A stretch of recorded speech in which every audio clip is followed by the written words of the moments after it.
Warning, the following video contains some content which is unsuitable for a younger audience, such as the use of strong language and discussion of mature subjects. Also, I strongly condemn going after the users mentioned in this video to bully or harass them. Giving them constructive criticism is okay, but insulting them is not. With that out of the way, let the video begin.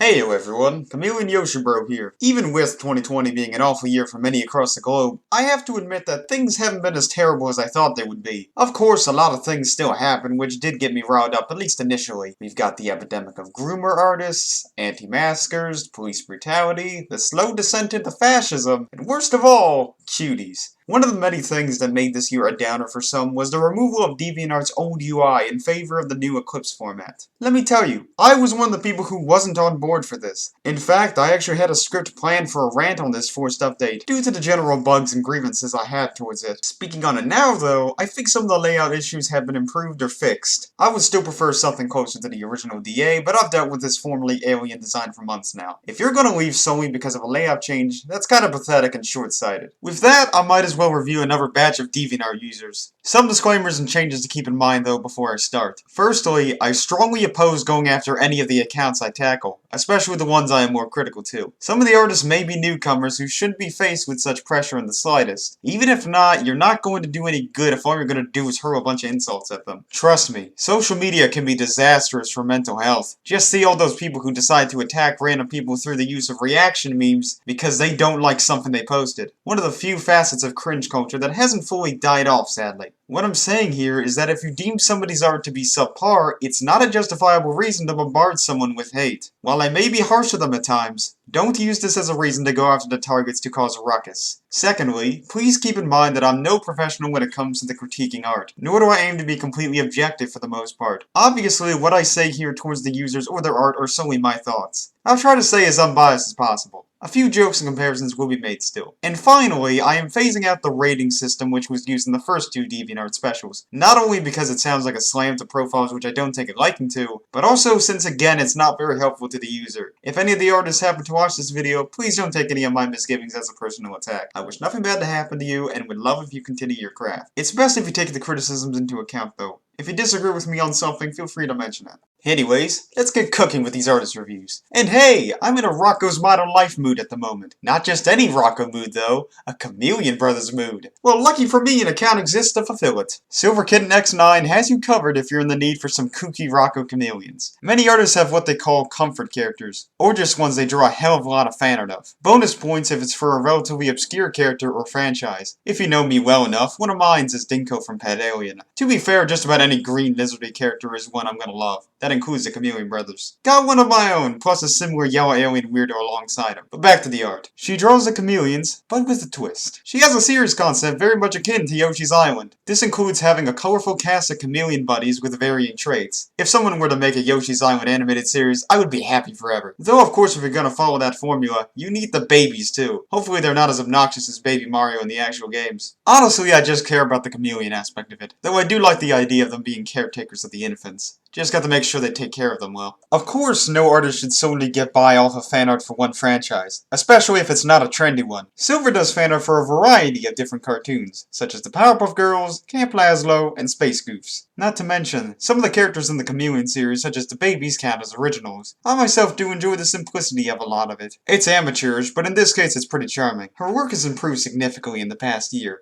However, it's not without its share of criticisms. I'm a little mixed on the shading on some of the art. Looks pretty tacky at times. Soft shading is a hard thing to nail down with basic tools, and there's a reason why I don't do it myself. It also feels like some of the fan art doesn't have all that much character to it from the original source. It's not bad at all, but it'd be cool to see a take which brings out more of your style. I also feel the general work is a little plain if you ask me. Could just be the overall simplicity of the art, but a few pieces do fall on the bland side. You might also be judgmental since they do a few lists and series ideas journals for established franchises as well. They're so infrequent though now that I see this as a non-issue. Besides, their lists go into some detail which is a positive. Finally, there's this piece with the chameleons and one of the babies crying. I don't mind the art much besides the messiness of it, but the description does bother me a little. Look, I appreciate that your heart's in the right place, but I don't really think that this is the best way to express your grief. Oh well, I've seen much more disrespectful tributes on the web. We may even touch on a few of them later. Spoiler oops. Barring a few of my minor critiques, I do enjoy a lot of what she creates. Her art's got that retro cartoon look in a distinct, simplified way, and her Chameleon series is something I look forward to. Might be a little biased though, since I find the Chameleons to be underappreciated also, and I'm somewhat of a mutual of hers. Still, I'd say her gallery is worth a look, especially if you like those damn chameleons. Next on our trip is John the TV show fan 1001. Now I admit that I haven't had the best outlook on him before. He even made a brief appearance on my 8th comment reading video under a different name. Where's the tolerance in this world? Hashtag seize the drama. Hashtag respect opinions. But who knows? Maybe I'll be proven wrong. This is a new account of his, so maybe he's turned a new leaf. In their profile banner, there's a quote that says, "I love cartoons and entertaining others," from John Sandager. I don't know how they got the profession of being an ager of sand, though. Do they analyze little sand particles and say, this grain of sand is approximately 345,201 years old. Okay, enough joking. In their bio, they say that they post custom toys alongside traditional illustrations. We'll get into those shortly. Constructive criticism is welcome as long as there are no insults with autistic slang words directed towards me within it. Cause calling me ableist slur is hate speech. I have autism, and I am proud of it. Someone's probably laughing at that specific quote, cause apparently that's hilarious. If you're an ableist, you can gladly fuck off. Technically speaking, he's not wrong. Though I'll be honest, it was probably not a smart move to say something like that, knowing people will use it against you. Interestingly, this part was removed from his bio after I took the first screenshot. They also removed the rules journal, in favor of putting them on the bio itself. He does not allow extreme fetish requests, however he is apparently open to do requests involving hugs, burping, or farting. That's an unusual set of standards there, John. No money shall be and will never be made off of these deviations. They are just made for fun and entertainment. What do you think this is, YouTube? This site's monetization functions in a completely different way. The only way you get money here is through commissions or donations, which you don't offer. Seems like an unnecessary thing to put. Speaking of unnecessary, why put your YouTube name if the link's already on the bio and it's the same username here? Hey, wanna make fun of my interest? Let's just dissect the gallery proper, shall we? Their gallery provides a decent amount of material, I'll say that at least. Unfortunately, not really much in the way of praise. Their artwork mostly consists of cartoon characters and trained people. Their general artwork does seem to rely heavily on references, as opposed to mimic ones made in promotional art. I assume this isn't tracing, but they do look really unpolished and rough, not to mention uninteresting. The trains, though, they just look uncanny as hell. I'm not just talking about the faces, since that applies to the Thomas series as a whole. The anatomy just looks really funky and distorted in spots. Some basic instruction before doing the proper line art may help out this issue. Their background work is also not the most appealing out there. I don't often do them myself, and this is partly why. I'm glad that you're trying, but it could be a bit less geometrical and stilted. This one especially looks more like a background to a side-scroller video game. The coloring job also leaves something to be desired. I can forgive it in these larger scale drawings a little, but some of them stick out more than others. The coloring looks like a load of random scribbles, but I guess that's what happens when you want to color it in quickly. I'd suggest that you try and color it at a more consistent angle and take more time so it flows more naturally. Beyond the mediocre artwork, we've also got a load of extra things to tackle. Being a rail fan, he's super into making decals and signs, a lot of which aren't even centered correctly and have loads of garbage space. And I know that these are meant to be in a low resolution, but look at them pixels! 4K Ultra HD! On the topic of trains, he also shows off his customized trains along with some sprites. I'm no connoisseur of Locomotion, so I'm just gonna move on to the memes and stamps. There may not be that many to see, but boy are they legendary. Take this Reddit tier relatable meme from John. Something I'm sure a lot of us can agree on. For me, they were products that I was looking forward to seeing in stores, yet they were cancelled for release. Like for me, it would be more of the Loud House toys or the Thomas Wood Frankie. I was really looking forward to getting them, only to find out they were cancelled for production. Hate to say it, but given your age, it's a little embarrassing that you mentioned dinky little toys rather than something like a video game or a show. I know we all have our interests, but your priorities do sound a little wacky. I could accept TV shows getting cancelled, but for toys or products I was looking forward to getting, it's hard for me. Enough of that. Some fans aren't even privileged enough to get merch for their franchise. Besides, knickknacks like that aren't viewed of as highly unless they're for collectors. This next one's going to be a real hot take. There are worse users than Anthony Logano,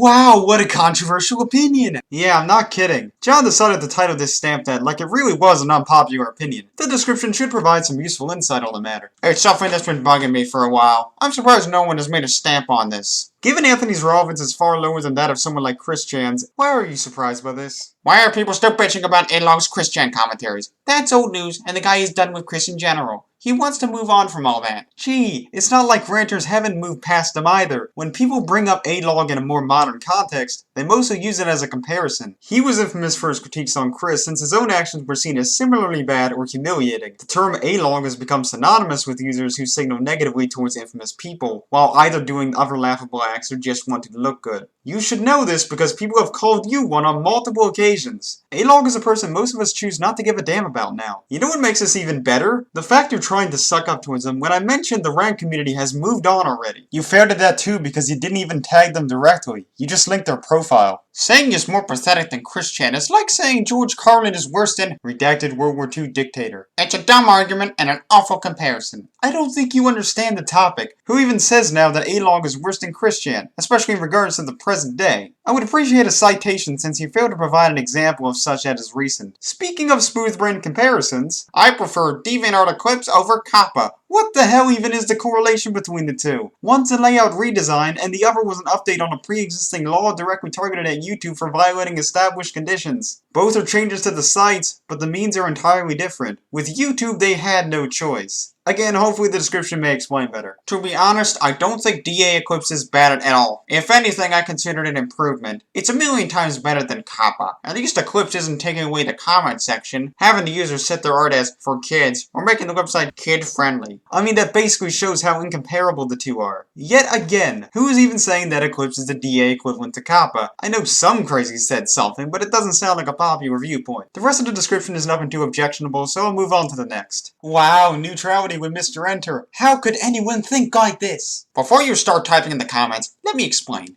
I'm now neutral towards Enter because I feel his hateum is no better than his fandom. He's way overhated to the point where certain people wish death upon him, and even doxed him. It's just as out of control as his fandom. Hence why I'm now neutral towards this guy. You know, this would have been a gripping take, had it been said before a couple years ago. I understand you want to express your opinion on the matter, but you're not special. Not to mention you can still dislike a person while admitting that they have both toxic fans and detractors. Not gonna bother reading the rest since I feel like saving a vent against Enter for another day. Theodore Tugboat is very underrated. It really is. Ah, quit preaching. Lisa, don't turn me into a marketable plushie. You don't realize that this meme works a lot better if you put the marketable plush below it. Be like me and do it right. Ooh, I do love me some of that pony puh.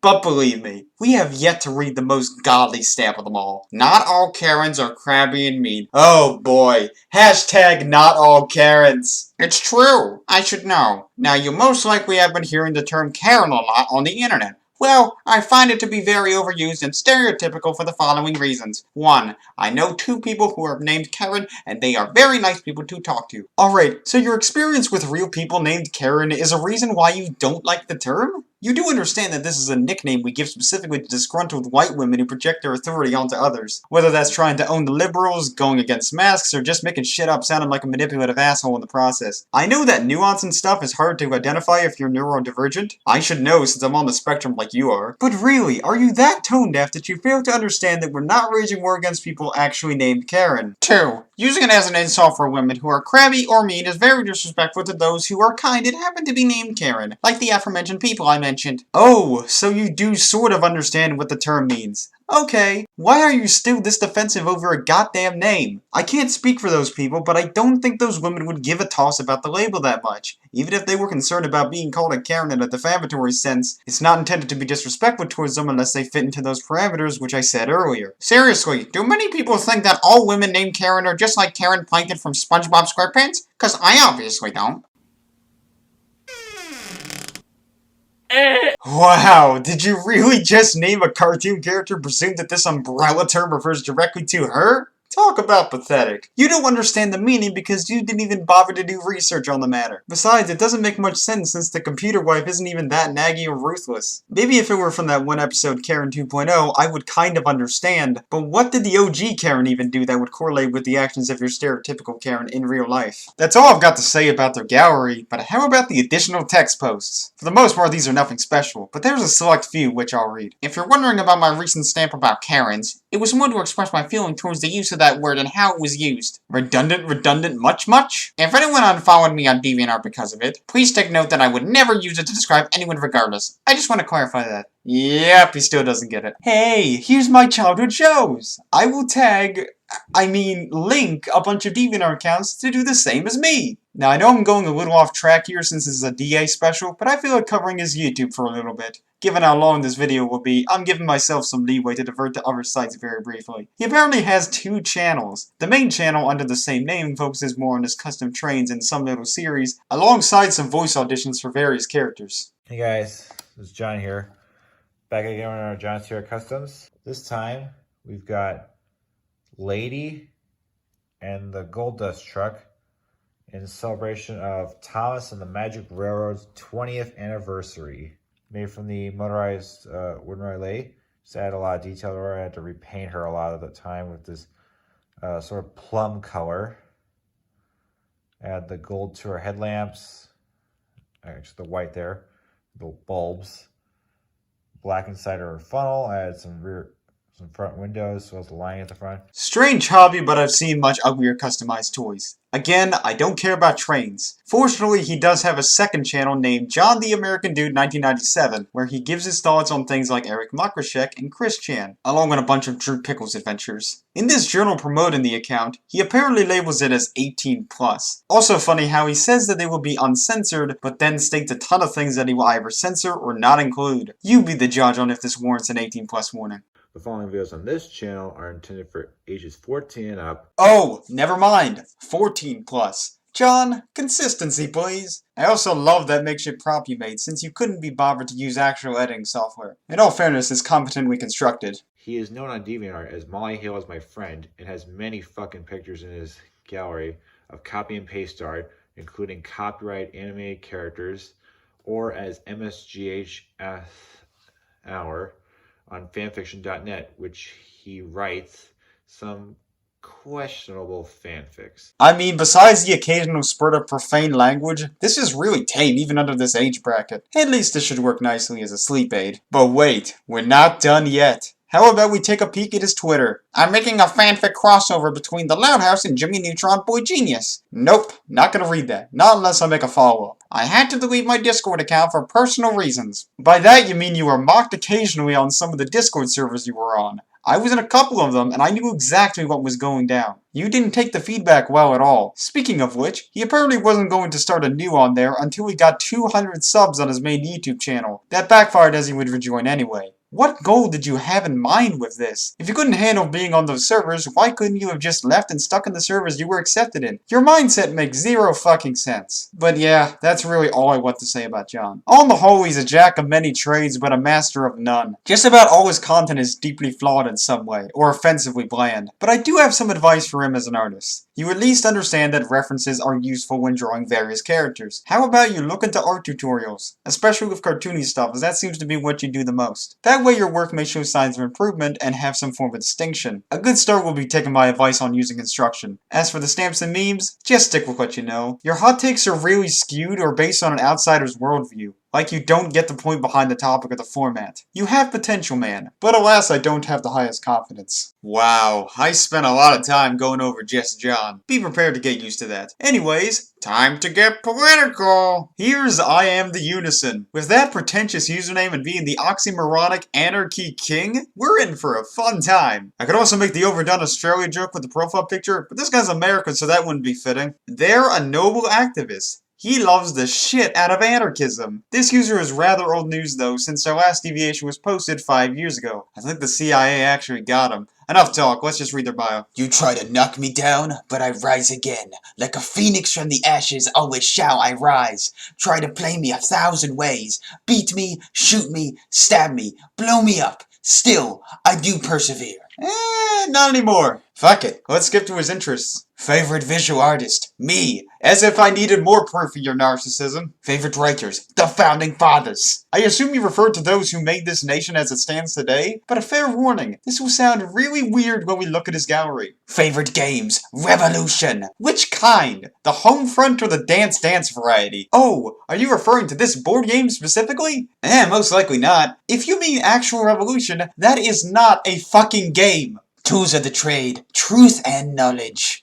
Nice. How much of your knowledge comes from shady publications off the web? Of interest, destroying tyranny and stupidity. Yeah, how well are the odds stacked in your favor? If you didn't get the hint, their gallery reads like an insane person's political ramblings mixed with phony crony spiritualism. He claims to be a truther, so that doesn't help matters. We've cemented that he is very much a fan of political action and anarchy. Given how the USA feels like a satire, I don't blame him at all even at the time. However, I think we should read some of his thoughts before y'all shout, Beast! Pardon Chelsea Manning, you fucking fathead! You've already stolen 5 years of her life with your crap! Whether or not you agree with him, the vibe he's giving off is not a nice one. His thoughts are well formed at a glance, but the means in which these values are being spread makes it hard to take him seriously. Just look at his doofy melee weapon. A large candy cane? Are you serial? You will frequently see his propaganda accompanied with various tunes. Very out of place ones at that. I know political cartoonistry has been a thing forever now, but most professionals are easier to take at face value and want you to listen to their message. That's especially true if you're meaning to send them directly to victims or whoever such as Manning. Say what you will about someone like Ben Garrison and his need to label everything, he could at least form a political statement that isn't undermined by the subject material. Or Ben's own horniness, to be blunt. It makes it worse when you have these preachy as sin templates with no aesthetic variation. As for the art quality itself, it looks like it came off a rejected Fox cartoon, or a sideshow to Cartoon Mania. Not much of a compliment, is it? It's nothing atrocious and I do admire the attempt at tuniness, but it feels weird and wrong to use a style like this in your propaganda. Some of his hot takes really get under my skin. Mostly due to how philosophical he tries to make his drivel sound. Let's take a look at a short little video he created. If you're still willing to vote, Democrat or Republican, fuck you! Cause you haven't learned a damn thing. Talk about hardcore centrism. This is beyond misanthropy, and my god, have I seen misanthropy. I agree that the two-party system is garbage, but you just sound really arrogant. Speaking of arrogant, apparently giving cheaper artificial roses is a sign of fake love. Hate to be an ass, but have you ever experienced what you believe to be true love? I might as well drop the bombshell with his stance on same-sex marriage being made legal federally. Marriage equality, taxes for everybody, more libertarianism. Also, what? As a member of the LGBT community myself, you'd think I'd be happy for the Supreme Court ruling about gay marriage being legal in all 50 states, but I'm honestly not. Partially because I've never considered marriage to be an true significance in the first place, but bigly because I recognize a ploy when I see one. Oh dear gumpers. This'll be a fierce kick in the nads. For starters, marriage is one of the biggest fucking farces in the history of this damn planet. Marriage has nothing to do with love.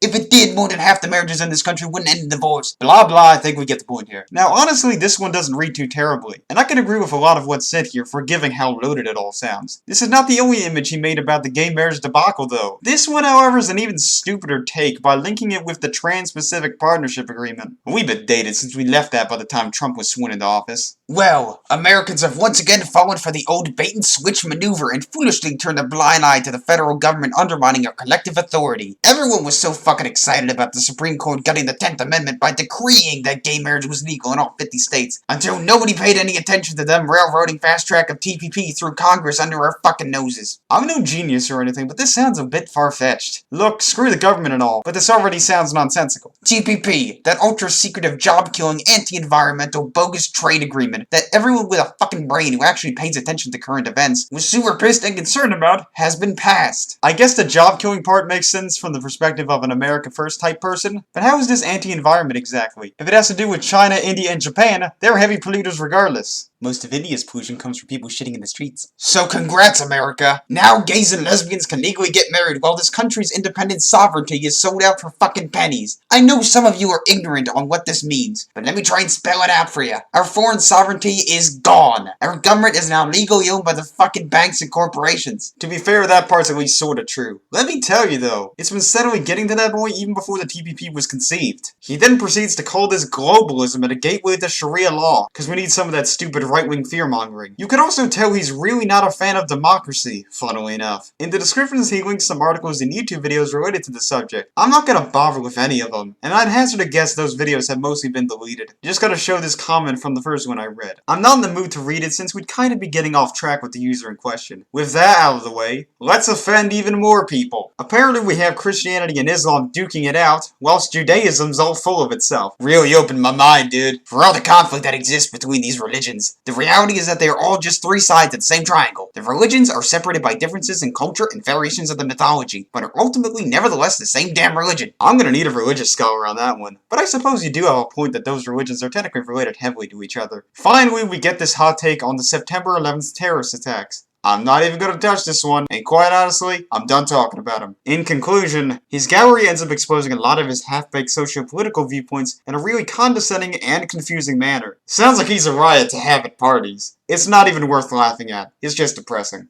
Boy, I need an artist that can vaporize the stink left behind after reading that guy's delusions. Who's gonna be the next target? Not my ideal choice, but this should do okay. Our next visit goes to Scanisma, and yep, he's another furry artist. Yahoo! Got a little confession to make here on the matters of furries, actually. I do follow a good few artists in those communities, including a few closely related to Scan. That's almost made me think that I kind of am a furry, even if I don't want to admit it. Take a look at most of what I draw. Technically not much with fur, but a lot of animals nonetheless. Said this before, but I feel closer to being a scaly than a proper furry. Toony animals and aliens interest me a lot more than humans. Who do we call people who draw nothing but humans? Skinnies? Okay, enough of my ramblings. Scanisma is someone I've known for a couple years in passing, though I've never followed them properly for a few reasons which I'll explain later. For the art itself, it's generally pretty good. It's got a nice blend of the typical cartoon style with some more detailed elements common with other furries. His cast of originals is small, but each one sticks out. A friend of his, ZaneRX, also appears frequently. I do also enjoy their drawings for other artists and a good portion of their fan art, though I'll have to be blunt and say you can tell right away what some of his influences are. Their Persona Zero really feels like an adaptation of Keswick from Tough Puppy. It's distinct enough from the original that they get away with it. To be fair, I'm not one to talk about blatant influence.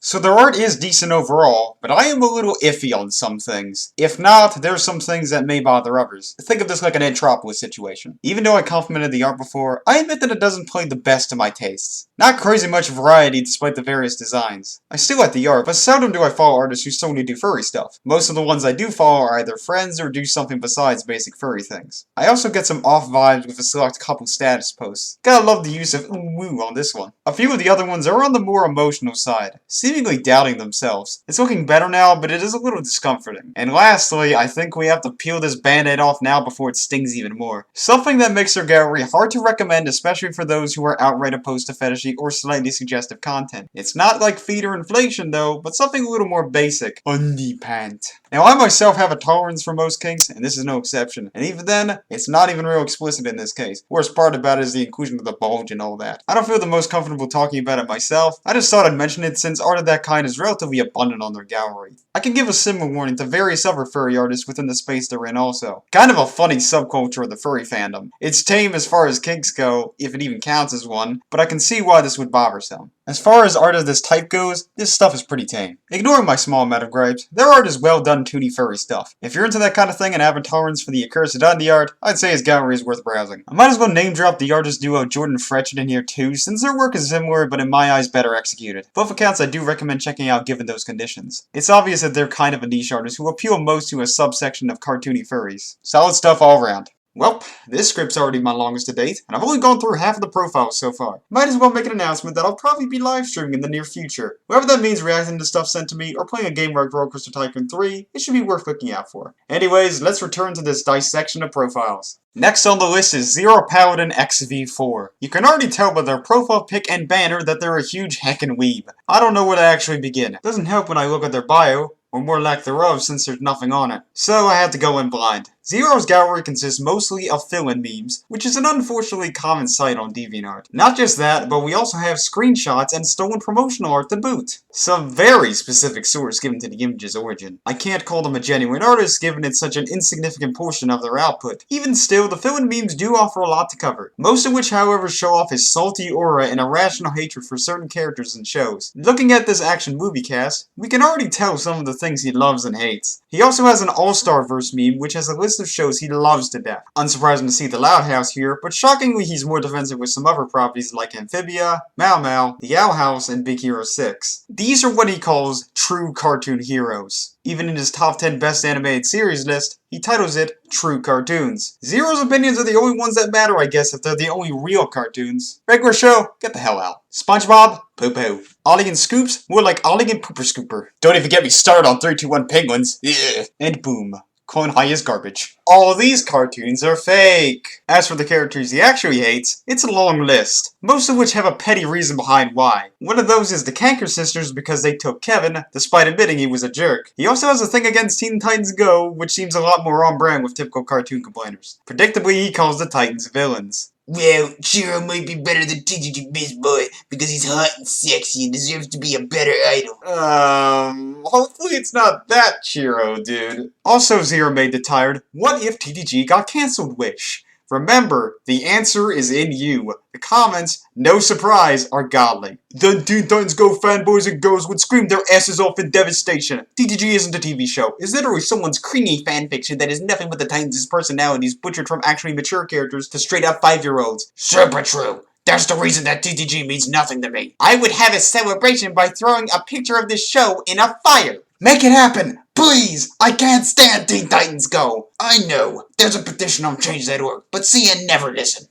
Like cheddar cheese Pringles, you a fucking slut. Even though we have the recipe for a standard cartoon warrior in the making, this one sticks out from the crowd. This man's hot takes are on the level of your typical user who blindly hates something due to its popularity. Take this image of King insulting Prick and Asti. Yes, that's the name he gave to those two. That's nothing, however. His schlong of hate goes above and beyond with some of the next few. The first of these being with Miguel from the film Coco. The movie itself is apparently a catastrophic event to Zero. Okay, now the question is, what if Coco never happened? There shall be a better world. Hero from Big Hero 6 shall not be a victim of Fujoshis. The only movies based off Mexican culture shall be The Book of Life, and the pussy of Miguel never existed. Hashtag death to Yowie. So apparently, Zero saw something with Miguel that shipped them with another male. So now, he believes that this is a representation of how the character actually acts. I've seen the film and I don't remember that happening at all. Probably a good thing since there would also be incest and necrophilia implied with that. How about we throw some hate art for good measure? Excellent use of space, mate. Rekka is fighting the pussy willow called Miguel for the honor of destroying Yowie and by killing this character from that stupid movie Coco that Disney and Pixar shouldn't make, taking the same idea of Blue Sky and 20th Century Fox. Forgiven the datedness of this since Fox has been absorbed into Disney, you do realize that both films are based off of the Mexican tradition Dia de los Muertos or Day of the Dead, right? Besides that element, the films are vastly different conceptually. The Book of Life is more of a legend story, as opposed to Coco where Miguel goes to the dead dimension because of his aspirations to be a musician from his deceased father. But let's get back to the Yowie part again, since even Gru hates him also. Seriously, we need to put an end to all Fujoshis and Fundashis. Thanks to them, I hate Coco, and even Gru wants Miguel dead. This doesn't even just involve Miguel, but also Hiro Hamada from Big Hero 6. He's such a victim to heterofragility that he felt like projecting Hiro's straightness in an image. I love girls. That's right, I'm straight. Hetero. This looks and reads like shitpost gold. That's right, Fujoshis and Fundashis who support that stupid pussy willow called Miguel. Hiro Hamada is straight. He loves girls, and there is no Mexican pussy willing to stop him from loving girls. Deal with it. What in the bloody hell are you on about? How does this connect to Miguel in any way? Unless the Yowie you saw involved him too. Otherwise, what is your problem? This is not remotely canon to the series, as they're in different universes and geographical locations. And while they're both Disney films, they're made by different studios. Image of Hiro found on Pinterest, edited with Polish. All credits to the artist. Despite that, you failed to name the artist themselves. Not really proper credit, is it? Apparently though, he's not even consistent with his homophobia, since he supports the lesbian ship of Luz and Amity from the Owl House. So while he may not be genuinely homophobic, he despises both Fujoshis and Fundashis, which are same-sex shippings. Moving on from that bit of hypocrisy, he hates Gravity Falls as well. This one for an equally dumbass reason to Coco. He believes that a potential revival for the series will cause the cancellation of the show Amphibia. That ended up leading to this meme's creation. A few days ago, I received the terrible news. Amphibia is about to get killed in the season 2. With what?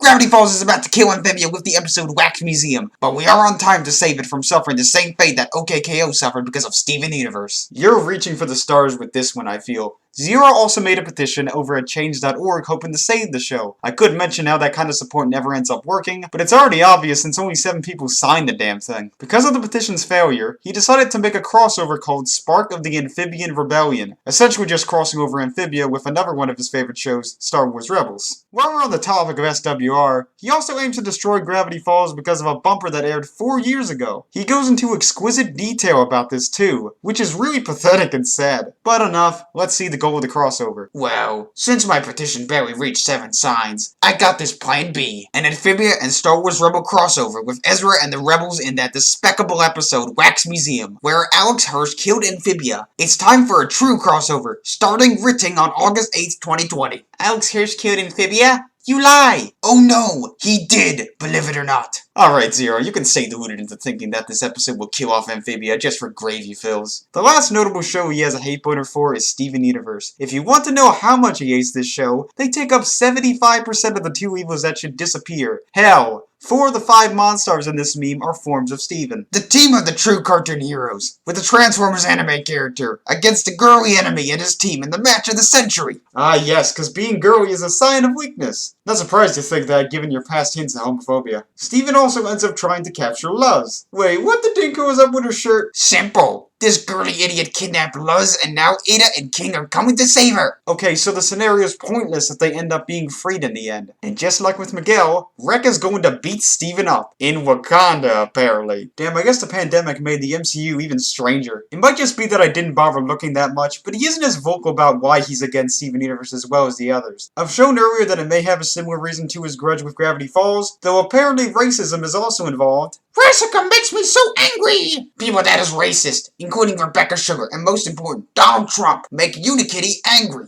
Loving how this connects with American politics also. Apparently that also means getting schooled on voting demographics. Even though the reasons he gives are incredibly vague, you can tell that it's mostly trivial. Most of what he shows to prove it are just YouTube videos, ones I could care less about viewing. Apparently he also wrote a mature filtered journal about his anger towards Steven Universe, but rather than explain himself, it just serves as a call out to a user named Invisibiz who called him a gemtard. Unlike his other journals, the comments on it have been disabled. This is not the only call out they would make, since they also took offense to some religious douchebag who said the Owl House was satanic. The description of such is so disjointed that I think I'll get a stroke just for reading it to y'all.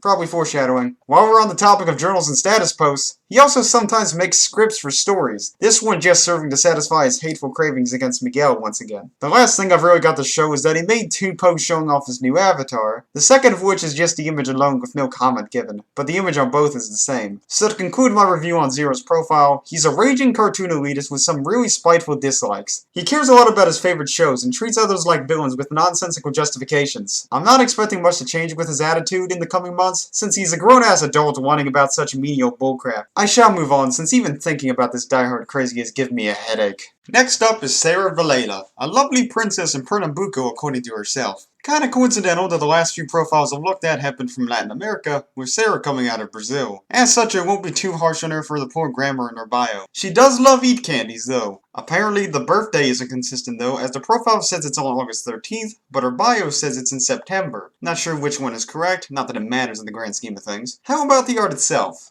Yeah, I hate to sound rude, but this stuff isn't good at all. These are some of the most geometric and blocky drawings I've ever seen. She loves the hell out of those geometric shapes, especially rectangles and circles. These drawings were mostly done in DA Miro, but he could have fooled me and said that this was good old MS Paint. Given Miro is actually an alright tool for artists comparatively, this stuff feels more lazy. This isn't even Roblox or Lego Man Anatomy. I swear these remind me of something, but I don't remember what they were called. They were figures that were really blocky looking, but you can move their limbs in a limited amount of poses like they were magnetic. Does anyone know what those were called? Because I forgot. Whatever they are, these drawings look really stiff and lifeless. Another thing that really bugs me with her art is that when they hold an object with both hands, they're both on the same side. It makes the poses look even more unnatural. Now I know that blocky art is a stylistic thing and it has its place, but I don't think these are remotely appealing. Now, not all of their art is completely blocky. She also draws in what is unfortunately coined as the Club Autism style. I talked about one of those artists before in the first episode with Marcos Power 1996, now known as Mega Shonen 1, though probably the most infamous of which has to be M-Jetty. It's one of the sloppiest styles I've looked at, but a surprising amount of artists in an echo chamber seem to replicate it. These come in both digital and traditional flavors. The resolutions on the paper ones are ludicrously high, while the digital ones are sometimes on par car with the size of a stamp or sprite. How Sarah drew Bugs Bunny reminded me of the time when M. Jetty would draw these images of him and Tommy Pickles being in bed together. Yep,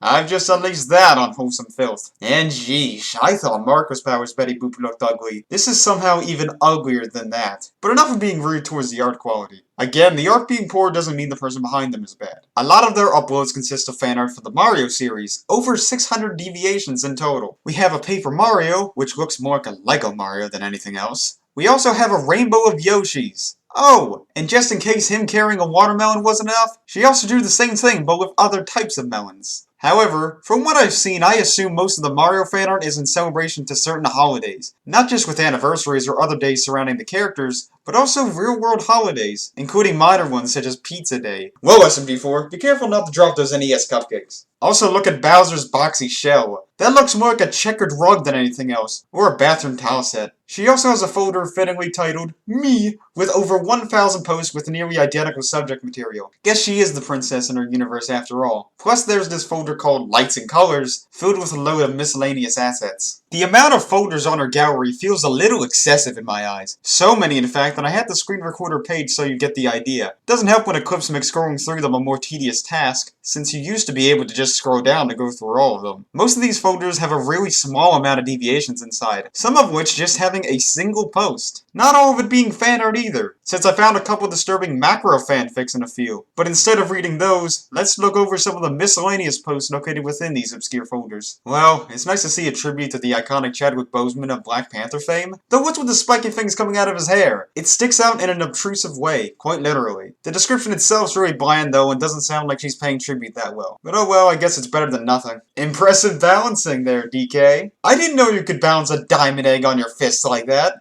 Oh, never mind. This is supposed to be the crystal coconut. Should have mentioned how some of the things she draws barely resemble what they're supposed to. I wouldn't have known what these things were supposed to be had it not been for the description. The thought of turning soup is really messing with my head, yet also terrifying. It's pretty cool to see the mad cartooning knowledge, but it looks like he messed up the second year, so it makes it look like the show didn't even last a day.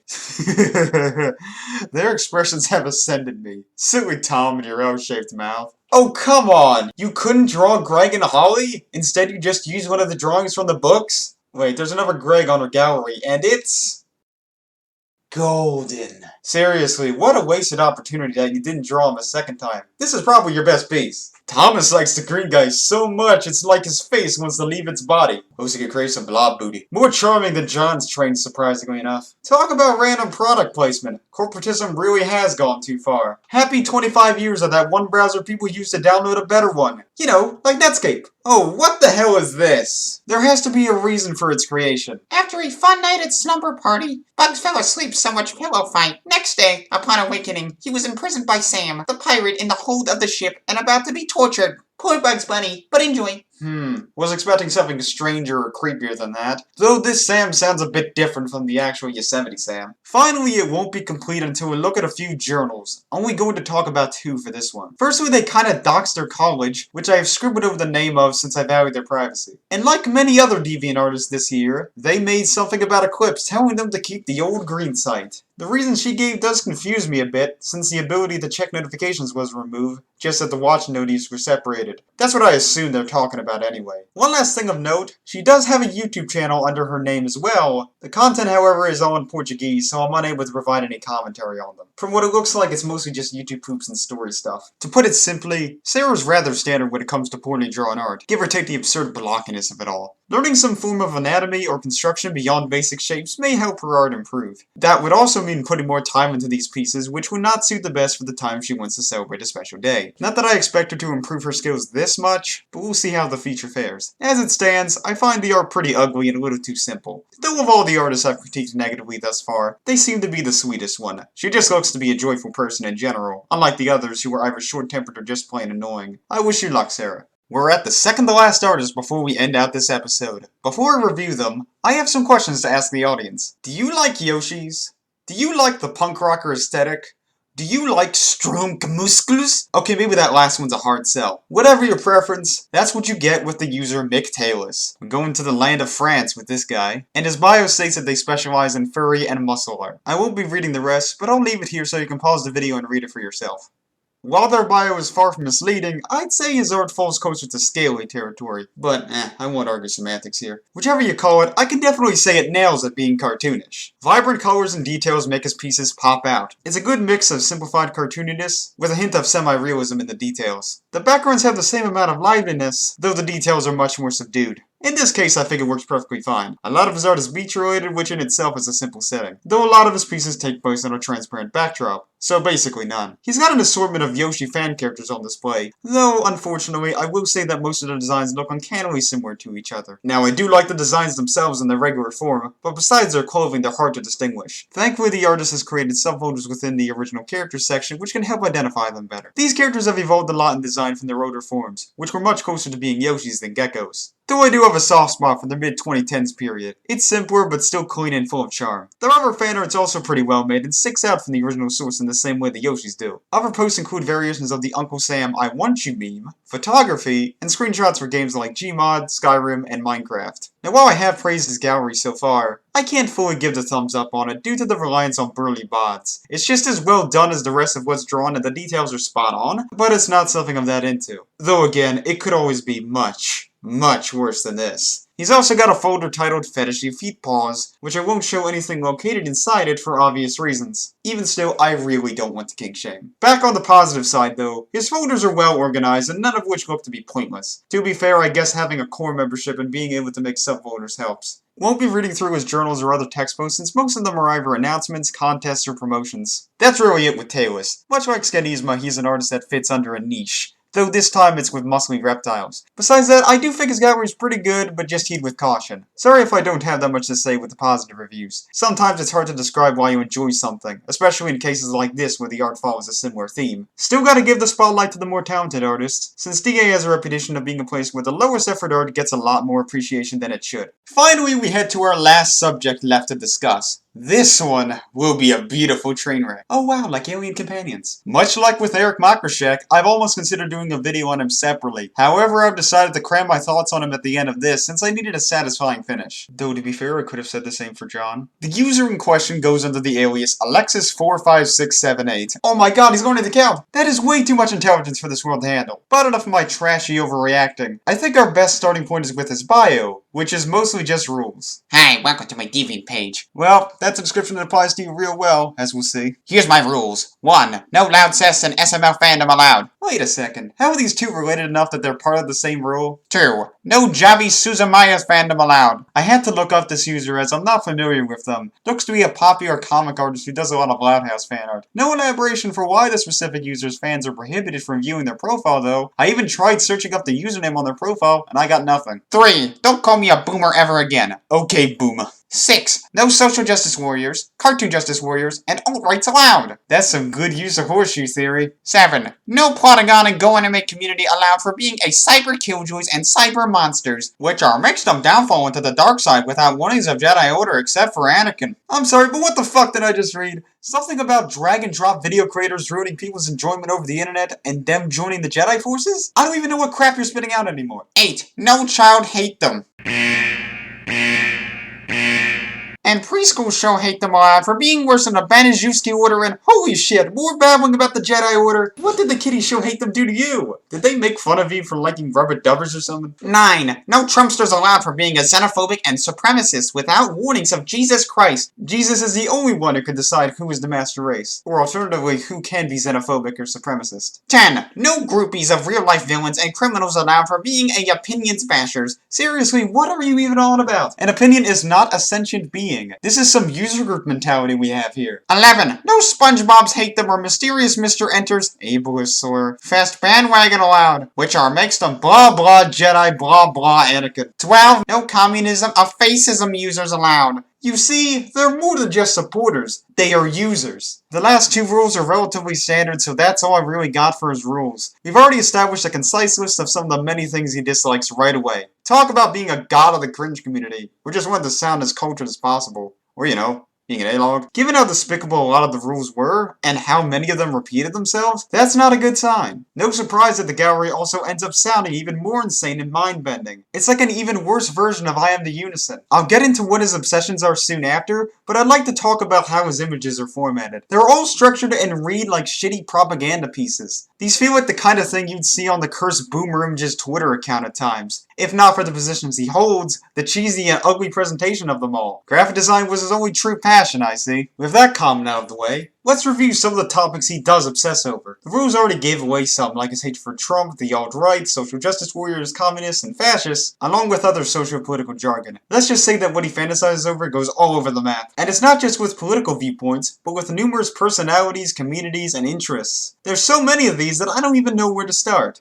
Why not a fill-in meme? King Dice from Cuphead much prefers Will Smith over Shane Dawson. You know, like this board game piece had any input on the matter? King Dice was never like Shane Dawson anymore, because he committed drama, racism, and pedophilia crimes. I might just be an ignorant idiot, but where does the racism part come into play? You do mention why he was labeled a pedo, but you don't back the other claim up. You just assume people know about this already, in which I do not, because I don't delve into the drama surrounding superstars. King Dice was really like Will Smith, because he was a good African-American actor along with his family.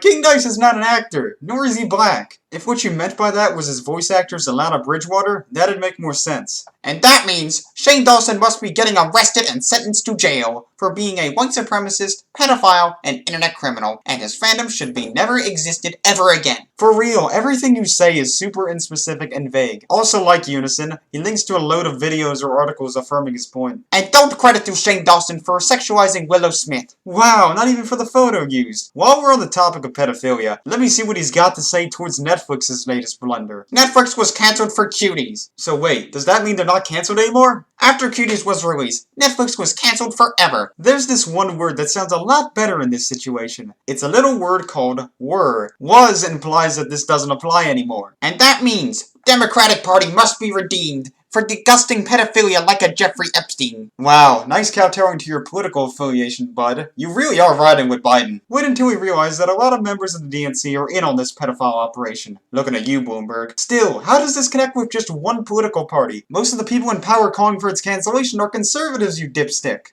Netflix, I am sentencing you to make changes like banning cuties like circus animals for life and will give you more movies like Planet of the Apes trilogy. Also, you will be replaced by Michael Jackson World with movies like Disney movies. Yes, and we'll replace 13 Reasons Why with Tommy TV. Even the French hate Netflix's guts. Shame on you, Netflix. You were cancelled. Frenchman was mad about Netflix for being cancelled over cuties. Once again, a questionable choice of words. That would make the Frenchman sympathetic for Netflix. Though I guess that's on brand with the snooty French stereotype. And that means Netflix was going to jail. Yeah, let's send a wealthy corporation in its entirety to jail. Let's hope their office fits inside the prison. Please sign this useless petition for the purpose of looking valid and nothing else. Next up, he's not a fan of Jar Jar Binks. An opinion that's mostly agreed upon, but what's Alexis got to say about it? Jar Jar Binks was Rachel Gungani's street clown. Ladies and gentlemen, let me introduce Jar Jar Binks, the Rachel Gungani's street clown. He's one who annoyed all of you with his clumsiness, and then he created the Galactic Empire as well as destruction of Jedi Order, which is he kicked out from Gungan society for 2 times in a row, for crushing Boss Nass's private submarine and being a pawn of Palpatine. Also, that makes all of you sadder, man. This is why he dressed up as the Rachel Gunganese street clown, because he is a racial and stereotypical towards Jamaicans. It looks like he's gonna be beaten up by Jamaicans or African gang. And the reason why Jar Jar Binks was never been in Star Wars prequel anymore, because he was failed to shed clumsiness, being pawn of Palpatine aka Darth Sidious, turned into Rachel Gunganese street clown, and being tricked or mocked by everyone who being smarter than him. Also remember, don't be Rachel Gunganese street clown. I thought chips were made of bread. Well, it looks like you said a lot, but I didn't get much info out of that. Now let's address those evil cyber killjoys. Preschools hate them and go anime community with cyber killjoys, cyber bullies, violators, drama users, cyber child abusers, and cyber monsters. Hey, I'm a monster rights activist. I'll have you know that they are cool beings. Still, that's a ton of cyber crap. Also, much like a lot of DA whiners, we have a reposted to keep the old green side image. The staff are apparently now heartless for doing so. Since the staff was created a new version called Eclipse, they was going to be heartless! They and Wick should know that SJW's influence and Eclipse was makes them bad. That was violated terms of the law! And they should apologize to us right now. Also, those SJWs was going way too far this time. Sounds like the textbook definition of calling people SJWs because you dislike the decisions they make. There were valid criticisms behind the movement to keep the old DA, but all this did was hurt the cause's image. While we're on the topic of SJWs, there's this actual straw man. The description showcases how bad of an influence skeptics have been on impressionable youth. This reeks of Reddit centrism. It's rather funny though that he slams on SJWs when he has grudges with the various fictional characters for actions they presumably done. God, and I thought John was quite the A-logger. For realsies, this is the boss level for this kind of behavior. Also, if we ate lolcows a lot, it wouldn't be complete without a diss towards Nikocado Avocado, as nonsensically written as ever. If you haven't noticed yet, his descriptions are presented like poorly written stanzas. For whatever reason, I'm not exactly sure why. It makes him sound like he can't speak his mind for more than 6 words without needing to grasp for air. While I Am the Unison made little sense sometimes, his writing was at least somewhat good. With most of Alexis's objectionable targets done with, we now begin with the most embarrassing or spiteful. The first of these is with Super Mario Logan. Dude, that'll show him. Like with the rest of the things he speaks negatively on, his points follow a relatively popular opinion with the usual talking points, but in his typical fashion, he blows the situation way out of proportion. SML is such a force of evil that the Phantom Thieves of Hearts are involved, and they're far from the only ones who make a damning judgment against Logan. Every year, SML's crew was greedy nightmare for plush tubers. Because of this, they must be terminated forever. According to the image, they're at war with Nintendo, couples, Latinos, Persona fans, and the Walt Disney Company. Only one of these looks to make any logical sense, but Alexis will find a way to squeeze all of these things together into this mess. Persona and Disney fans are put in here for no explained reason at all. He also calls Coco a Latino bogeyman. Assuming this is about the film again, it looks like Zero Paladin is not the only one with an animosity for the movie. Please call the police, FBI, anti-violence, and child welfare right now. First off, ACAB. Secondly, how is this a reasonable call to action? I dislike Logan a lot too. However, the people who present him as one of the evils of the world just makes me laugh most of the time. Sorry kids, no SML and Jeffy Francois for all of you. Oh, be quiet, Mom. Since SML was drama, if you are parents in USA, take your child's safety right now. So, are you suggesting that they have an abortion? If not, I think the parents should take more responsibility in supervising their children. Textbook incompetent Karen speak right here. Earlier I mentioned that Alexis has some choice words to say against some fictional characters. While we have talked about his dissentful erection towards Jar Jar, that's far from the most unusual or funny. Nope. That has to do with the character Chowder. What's his reason for treating him like an enemy of the world? He peed in the fucking ocean. Yes, I'm not kidding. And from what I can tell, this is the only reason for why he hates his guts. Or bladder in this case. You know that he's desperate, or just ill-informed, when he's using this meme format incorrectly. Also in this publication called The Toons Times, we see that other Toons express disdain for Chowder because he broke the vacation rules. Most of whom sound completely out of character. Come on, Eddie would piss in the ocean if he wanted to. While we're on the topic of cartoons, he also hates Chris Savino not just because of his sexual harassment, but also for writing bad cartoon episodes. Because of this, you are getting fired from Nickelodeon! Like that didn't already happen 3 years ago. Probably his most disturbing fixation is with saving hentai and pregnant people. Alexis wants the preggers to be safe from quote-unquote hentai rapists. Yep, you know about preggers and their murderers, right? No, I can't recall that. They are endangered and killed from hentai rapists, evil characters, criminals, monsters, dangerous stuffs, etc. Poor preggers, that makes you upset. You need to save or take care of those fictional preggers right now. This definitely has an impact on reality. Make a petition for fictional pregger rights if you love them so much. You Welch's bad condom. Prince Charming also looks to support him, judging by this image. Being deluded is practically his brand. His final hateful obsession I'll talk about is perhaps the most sadistic and conspiratorially thought one. This is related to COVID-19 and the Chinese Communist Party, along with some other political ideologies. I'll start with how he conflates the concept of communism with fascism. The communism and fascism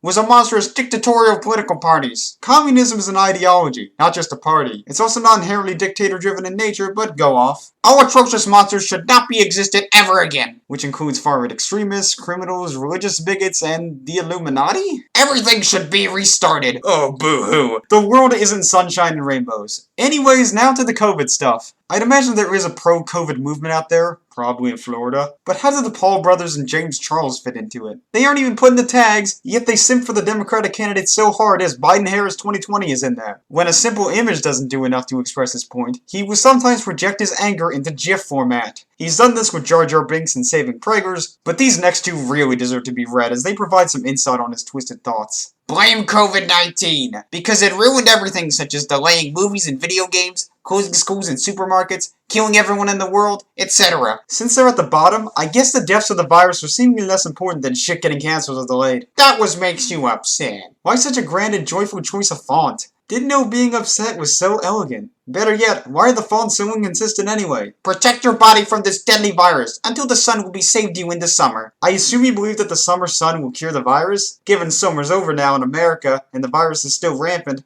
that theory turned out to be complete bullshit. If the GIF itself doesn't describe the sheer fury of Alexis enough, the title and description refer to this as the Chinese virus. The virus being manufactured isn't even a conspiracy I'll deny has its merits, but really? The other GIF, however, speaks directly against the CCP. Remember about Chinese's Communist Party? Because they are commit horrible crimes such as censorship and propaganda, oppression, restricting the free speech, human rights abuses, mass murder and torture, social engineering, brainwashing, and war crimes. They also commit infamous crimes as corona crimes against 2020, which makes them extremely heartless. OMG, they are going too far. They should not exist anymore. They should be extincted, not born. And worst of all, they are Karma Houdini. Oh my fucking god. They are going to be fucked up. They must be extinguished for eternity. Don't trust them ever again. Whoa. Chill, dude. They're a tyrannical power to say the least, but I think you're overreacting just an eensy-tweensy bit again. Especially when you think that China's doing all this to ruin the year on purpose. It's even sadder when you think the leader's going to be imprisoned for the things you described. Who's gonna take them in? The bloody UN? But hey, I guess you gotta appeal to the 2020 bad agenda. So much, in fact, that you've encouraged people to sign a petition to restart the year. A petition which was made out to God, and one of the main points is, people be dying and jump. Expert professionalism. Yeah, good frickin' luck trying to get everyone on Earth to sign this.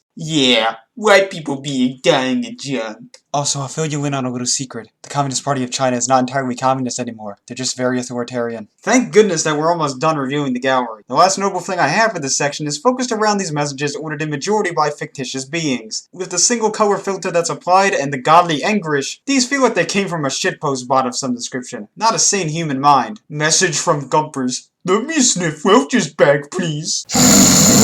Okay, I really have no room to talk about being sane. Finally, some of his memes glorify his absurd standards and priorities. Like that's a surprise to anyone. Chowder peeing in the ocean is apparently a worse event than both world wars, and DeviantArt eclipse along with going to make killjoys are comparable to COVID. A lot of the things in this one are so crusty you can't tell what some of them are. He also referred to SML as the YouTube equivalent to Jared Fogle, with once again no coin to back himself up. With the gallery basically done with, we sadly still have a few other things to take a peep at before I conclude. Firstly, we find out he's a member of a bunch of groups related to the Loud House. There are duplicate groups for both anti-Bartoons and the official club of the victim complex for Lincoln Loud's Fragile Ego. Yeah, he's one of those cowards. He's even an admin for 3 of them, like the ones aimed at hitting on Jeffy and fetishes. Rather ironic as part of the latter, since he's got a thing for the prego. Oh, and while I'm on that topic, he talks to this one Yoshi friend a lot. This led to a poll which can only describe as being no.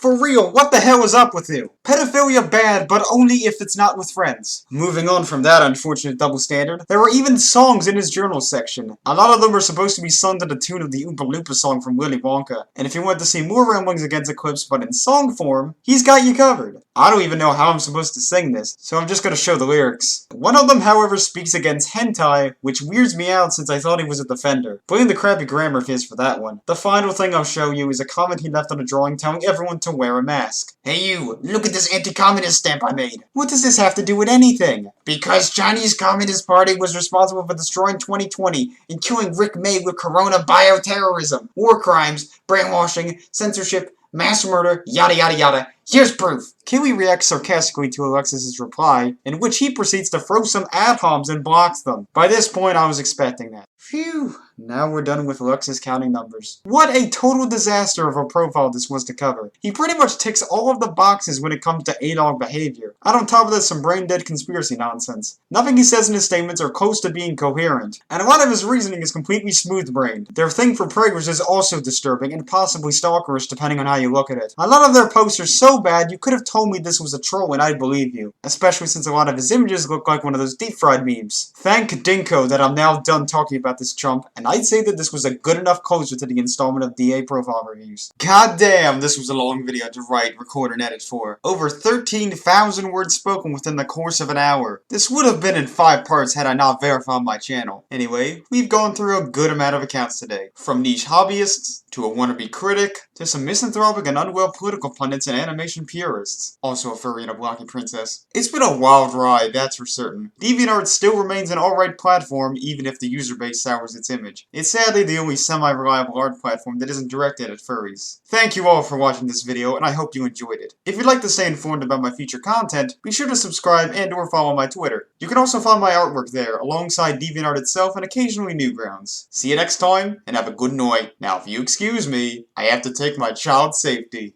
Ciao.